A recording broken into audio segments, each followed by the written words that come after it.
il y a des grandes chances que vous venez tout juste de bailler. Pourquoi? C'est à cause de vos neurones miroirs qui ont réagi en nous voyant bailler. Justine vous parlera de cela maintenant. Donc, qu'est-ce qu'une neurone miroir? Une neurone miroir, c'est une neurone qui s'active lorsqu'on exécute un certain geste ou lorsqu'on regarde quelqu'un faire un certain geste. Étant donné que c'est une définition assez globale, assez générale, le meilleur exemple que je peux vous donner pour bien introduire le sujet, c'est le bâillement. Donc, quand on baille, il y aura fortement quelqu'un qui nous regarde et qui va bailler à son tour, ou lorsqu'on regarde quelqu'un qui baille, on va sûrement bailler à notre tour aussi. Le sujet des neurones miroirs, c'est un sujet assez récent. Ça a été découvert il y a à peu près 20 ans, au début des années 1990, lorsqu'on a observé qu'il y avait beaucoup d'activité dans le cerveau d'un singe macaque lorsque celui-ci regardait un autre singe manger quelque chose ou prendre un objet. À partir de là, les recherches ont commencé, ils ont été poussées et on a remarqué que les neurones s'activaient beaucoup plus ou davantage lorsque c'était un mouvement de main ou lorsque l'audio était impliqué dans la recherche. On a remarqué que ces neurones-là s'activaient dans certaines régions spécifiques du cerveau, ou du moins s'activaient davantage dans les régions F5 du cortex prémoteur et dans le lobule pariétal inférieur. Mais vraiment, avec plus les recherches avançaient, plus on a remarqué que l'activité se faisait un peu partout dans le cerveau, mais vraiment dans ces régions-là spécifiquement. Le fait que ces neurones-là se trouvent un peu partout dans le cerveau a vraiment été poussé lorsque les recherches ont vraiment continué, et lorsqu'on a commencé les recherches sur le cerveau humain, on a remarqué que ça se trouvait un peu partout, notamment dans le lobe frontal, dans le lobe temporal et dans le lobe pariétal. Donc dans le lobe frontal, on trouvait qu'il y avait beaucoup de neurones dans le cortex préfrontal qui s'occupe des fonctions exécutives, dans le cortex prémoteur qui planifie et organise les mouvements, et dans le cortex moteur qui exécute les mouvements. On en trouvait aussi dans le lobe temporal qui s'occupe beaucoup plus des fonctions cognitives comme l'audio, le langage, la vision, qui est aussi impliqué dans le vécu émotionnel, qui interprète les stimuli et qui aussi aide à la compréhension. Et on en trouve aussi dans le lobe pariétal qui en fait garde l'information donnée par les stimuli.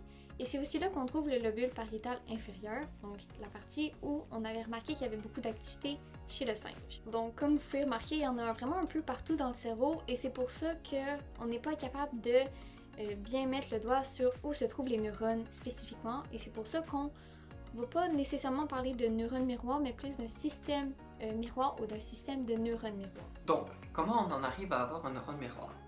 Eh bien pour ça, il va falloir deux stimulus relativement proches dans le temps et aussi physiquement dans le cerveau, et qui vont avoir un lien logique entre eux. Pourquoi dans le temps, premièrement? Parce que si vous bougez votre bras aujourd'hui, puis vous observez bouger votre bras dans 2 jours, il n'y aura pas de lien entre les deux événements. Donc, relativement proche dans le temps. Aussi, physiquement dans le cerveau, pourquoi? Si vous regardez la zone motrice et la zone sensorielle, vous allez vous rendre compte qu'elles sont de part et d'autre de la fissure centrale, comme on l'a vu. Et donc, ça va faciliter les liens entre ces deux types de neurones. Donc, un neurone miroir, on pourrait résumer ça comme la liaison d'un neurone sensoriel et d'un neurone moteur. Et ça amène quelque chose de particulier parce que ces deux systèmes-là, donc moteur et sensoriel, sont hiérarchisés. C'est-à-dire que vous allez avoir un neurone, par exemple, qui va juste parler de attraper quelque chose. Puis vous allez avoir d'autres neurones qui vont dire attraper avec la main gauche, attraper avec la main droite. Puis encore d'autres neurones qui vont dire attraper avec la main gauche de façon précise ou attraper avec la main gauche de façon avec force. Donc vous allez avoir comme ça différents types déclinés selon une hiérarchie. Et puisque un neurone miroir c'est une liaison d'un neurone moteur et d'un neurone sensoriel, ça se fait à peu près au même niveau de hiérarchie si vous voulez. Et ça va créer donc des neurones miroirs qui vont être soit un peu général, qui vont par exemple s'allumer dès que vous allez attraper quelque chose ou dès que vous allez voir quelqu'un attraper quelque chose, ou des très précis, par exemple, justement quand vous allez voir quelqu'un attraper avec sa main gauche de façon précise un objet, là il y aura juste quelques neurones qui vont s'allumer pour cette tâche spécifique, et les autres qui pourraient s'allumer pour par exemple attraper avec votre main droite, eux ne s'allumeront pas. Donc dans cette vidéo, on va parler de deux sujets où les neurones miroirs ont une grande implication, soit l'apprentissage et l'empathie. Comme on l'a vu, notre cerveau est en constante modification et c'est une bonne chose puisque c'est ce qui permet tous les apprentissages. Par exemple, un bébé qui apprend à parler, bien il va pouvoir associer les mouvements qu'il fait avec ses neurones moteurs, gérés dans l'aire de Broca, avec les sons qu'il entend par ses neurones sensitifs, qui sont juste à côté. L'imitation joue un rôle important dans l'évolution psychologique de l'enfant, mais elle ne correspond pas à une faculté unique. Elle présente des formes différentes aux différents niveaux de son développement. Il y a d'abord des imitations précoces qui sont une sorte de communion avec les autres, un mimétisme moteur qui permet à l'enfant de répéter les actions qu'il observe à l'instant même où il les perçoit. Donc quand il regarde ses parents, quand il regarde ses frères et sœurs autour de lui. Donc ça, on appelle ça une imitation purement sensorielle. Il y a ensuite la participation plastique de l'enfant à ce qu'il observe autour de lui et qu'il reproduit après un délai plus ou moins long. Donc ça s'appelle l'identification proprioplastique. Finalement, il y a une imitation objective, donc une modification de soi-même qui suppose l'image du modèle dont cette imitation est la copie. Une autre manifestation des neurones miroirs, c'est, on peut le voir ça chez les bébés. Donc les bébés, ils passent la plus grande partie de leur temps à regarder, à observer leurs mains, ce qui les aide à associer les mouvements déterminés par leurs neurones moteurs à leurs observations de ces mouvements, qui sont déterminés par leurs neurones sensoriels.